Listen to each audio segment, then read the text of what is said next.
සාමාන්‍ය සමය 29 වන සතිය සිකුරාදා. පළමු වන දේව ප්‍රකාශනය රෝම 7 වෙනි පරිච්ඡේදයේ 18 සිට 25 දක්වා. මා තුල එනම් මාගේ මිනිස් ගතිය තුල කිසි යහපතක් නැති බව දනිමි. මන්ද යහපත කිරීමට කැමැත්තක් මට ඇතත් ඒ ඉටු කිරීමට ශක්තියක් මට නැත.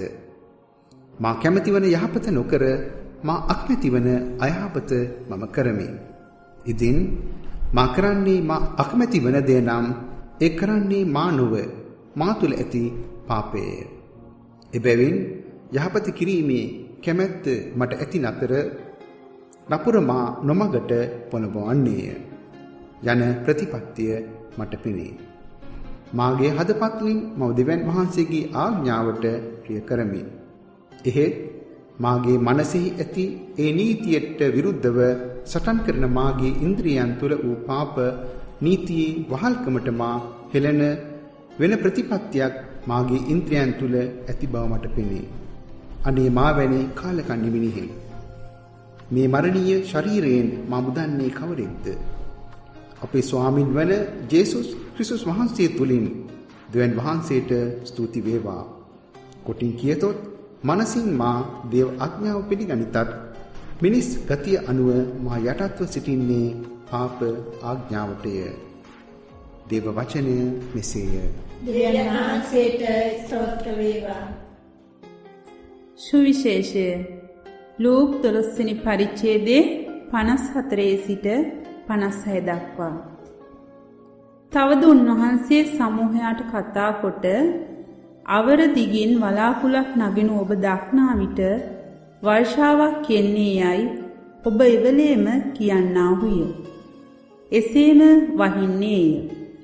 දකුණු දිගෙන් සුළඟ හමන විට දැඩි ග්‍රීෂ්මයක් වන්නේ යයි ඔබ කියන්නාහුය.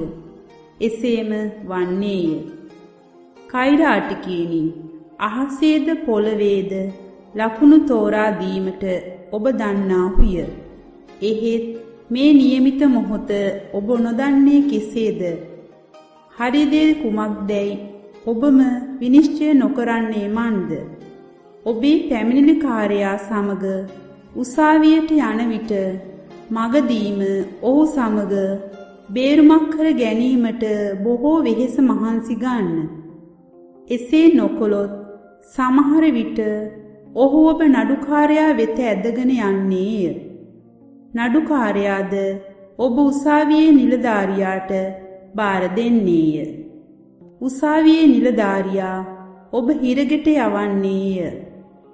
අන්තිම සතේට ගෙවන තුරු ඔබ එතනින් පිටතට නොයෙන්නේ යයි ඔබට කියමි. සුවිශේෂ වාක්‍යය එසේය. ක්‍රිස්තුනි ඔබට ප්‍රශංසා වේවා.